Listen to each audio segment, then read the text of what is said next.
జీవన విధానంలో ఒక అంతర్భాగం.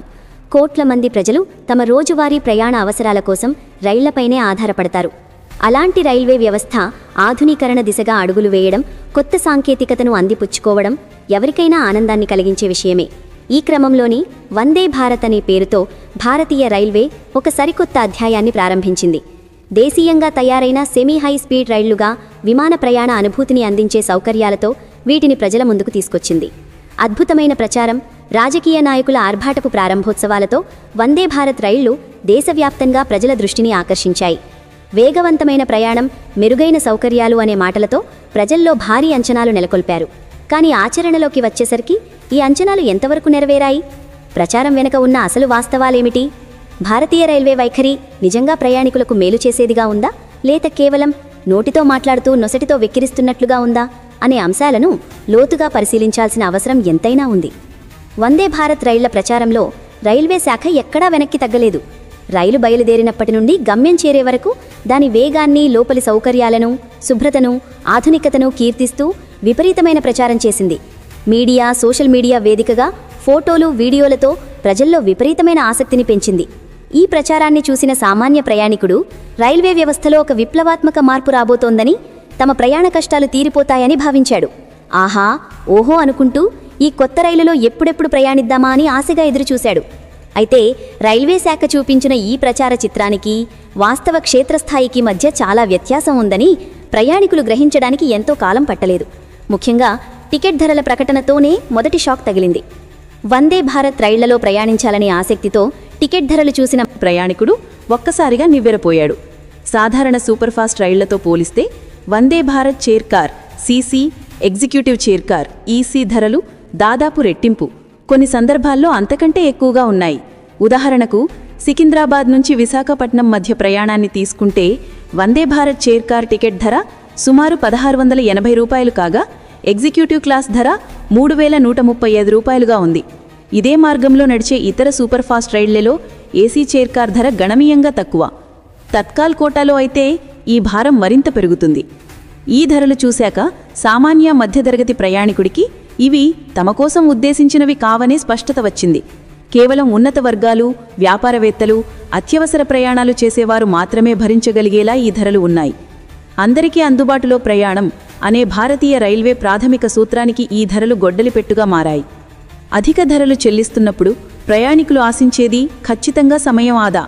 4 గంటలు పట్టే ప్రయాణం 2 గంటల్లో పూర్తయితే ఆ అదనపు భారాన్ని భరించడానికి కొంతమంది సిద్ధపడవచ్చు. కానీ వందే భారత్ విషయంలో జరుగుతున్నది అదేనా? వాస్తవానికి చాలా మార్గాల్లో సూపర్ఫాస్ట్ రైళ్లకు, వందే భారత్ రైళ్లకు మధ్య ప్రయాణ సమయ తేడా కేవలం అరగంట నుండి గంట మాత్రమే. ఉదాహరణకు సికింద్రాబాద్ నుంచి విశాఖపట్నం మధ్య దురంతో వంటి సూపర్ఫాస్ట్ రైళ్లకు వందే భారత్కు మధ్య సమయ వ్యత్యాసం సుమారు గంట మాత్రమే. ఈ స్వల్ప సమయం కోసం వేల రూపాయలు అదనంగా ఖర్చు చేయడం ఎంతవరకు సమంజసం అనే ప్రశ్న ప్రయాణికులలో బలంగా వినిపిస్తోంది. భారతీయ రైల్వే ట్రాక్ల సామర్థ్యం, సిగ్నలింగ్ వ్యవస్థ, ఇతర రైళ్ల రద్దీ వంటి మౌలిక సదుపాయాలను మెరుగుపరచకుండా కేవలం రైలును మార్చినంత మాత్రాన వేగం ఎలా పెరుగుతుంది అనే సాంకేతికపరమైన ప్రశ్న కూడా తలెత్తుతోంది. కేవలం పేరుకే సెమీ హై స్పీడ్ అని పిలుస్తూ వాస్తవ వేగాన్ని అందుకోలేకపోతున్నప్పుడు అధిక ఛార్జీలు వసూలు చేయడం ప్రయాణికులను మోసం చేయడమే అవుతుంది. చైర్ కార్ రైళ్ల కథ ఇలా ఉంటే, భారతీయ రైల్వే ఇప్పుడు వందే భారత్ స్లీపర్ రైళ్లను ప్రవేశపెట్టేందుకు సిద్ధమవుతోంది. వీటిపై కూడా ప్రచారం తారాస్థాయిలో జరుగుతోంది. రైల్వే మంత్రిత్వ శాఖ విడుదల చేస్తున్న ఫోటోలు, డిజైన్లు కళ్ళు చెదిరేలా ఉన్నాయి. అద్దాల మేడలని, 5 స్టార్ హోటల్ గదులను తలపించే సౌకర్యాలని ఊదరగొడుతున్నారు. ప్రజల్లో ఆసక్తిని, అంచనాలను పెంచుతున్నారు.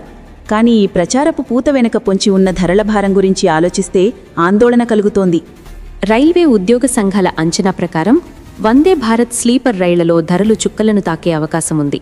ఉదాహరణకు సికింద్రాబాద్ నుంచి విశాఖపట్నంకు థర్డ్ ఏసీ 3A టికెట్ ధర 4000 రూపాయలు, సెకండ్ ఏసీ 2A టికెట్ ధర 7000 రూపాయల వరకు ఉండవచ్చని అంచనా.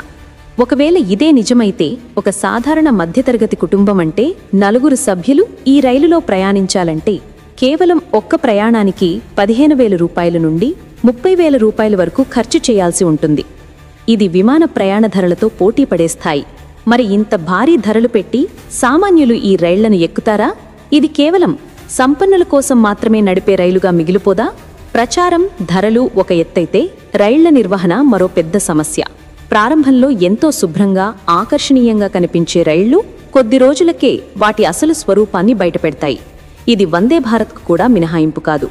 టాయిలెట్లలో నీళ్లు రాకపోవడం, దుర్వాసన, శుభ్రత లోపించడం, సీట్లు పాడవడం వంటి సమస్యలు వందే భారత్ రైళ్లలో కూడా సాధారణమైపోయాయి. వేల రూపాయలు ఖర్చు పెట్టి టికెట్ కొన్న ప్రయాణికుడు కనీస సౌకర్యాలైన శుభ్రమైన టాయిలెట్లు, నీటి సరఫరాను ఆశించడం అత్యాశ కాదు. కానీ అది వందే భారత్ కావచ్చు, ఏ భారత్ అయినా కావచ్చు, ఇవి మాత్రం సాధారణమన్నట్లుగా రైల్వే శాఖ వైఖరి ఉంది. అత్యున్నత ప్రమాణాలతో సేవలు అందిస్తామని చెప్పి కనీస నిర్వహణను కూడా గాలికొదిలేయడం ప్రయాణికుల పట్ల రైల్వే శాఖకున్న నిర్లక్ష్యానికి నిదర్శనం. వందే భారత్ వంటి ఆధునిక రైళ్లను ప్రవేశపెట్టడం అభినందనీయమే. కానీ ఆ ఆధునికత కేవలం ప్రచారానికే పరిమితం కాకూడదు. అది ధరలలో, సేవలో, నిర్వహణలో కూడా ప్రతిఫలించాలి. భారతీయ రైల్వే అనేది ప్రభుత్వ రంగ సంస్థ. దాని ప్రాథమిక ఉద్దేశం లాభార్జన కాదు, ప్రజలకు అందుబాటు ధరలలో సురక్షితమైన ప్రయాణాన్ని అందించడం. కానీ వందే భారత్ విషయంలో రైల్వే శాఖ వైఖరి వ్యాపార ధోరణిలో సాగుతున్నట్లు కనిపిస్తోంది. సామాన్య, మధ్యతరగతి ప్రజలను దూరం పెట్టి కేవలం ఉన్నత వర్గాలనే లక్ష్యంగా చేసుకుని రైళ్లను నడపడం సరైన విధానం కాదు. ప్రభుత్వం, రైల్వే శాఖ చేయాల్సింది వందే భారత్ రైళ్ల ధరలను సమీక్షించి సామాన్యులకు కూడా అందుబాటులోకి తీసుకురావడం. కేవలం అరగంట, గంట సమయం ఆదా కోసం వేల రూపాయల భారాన్ని మోపడం మానుకోవాలి. రైల్వే ట్రాక్ల ఆధునీకరణపై దృష్టి పెట్టి వాస్తవంగా వేగాన్ని పెంచే ప్రయత్నం చేయాలి. అన్నిటికంటే ముఖ్యంగా రైళ్ల నిర్వహణ, శుభ్రత విషయంలో కఠినమైన ప్రమాణాలను పాటించాలి. అప్పుడే వందే భారత్ రైళ్లు నిజమైన భారత కీర్తి పతాకాలుగా నిలుస్తాయి. లేకపోతే అవి కేవలం నోటితో మాట్లాడుతూ, నుసటితో వెక్కిరించే ప్రభుత్వ విధానాలకు ప్రతీకలుగా, సామాన్యుడికి అందని పగటి కలలుగానే మిగిలిపోతాయి. వందే భారత్ స్లీపర్ రైళ్లు పట్టాలెక్కేలోపైన రైల్వే శాఖ తన వైఖరిని మార్చుకుని ప్రజల ఆకాంక్షలకు అనుగుణంగా నిర్ణయాలు తీసుకుంటుందని ఆశిద్దాం.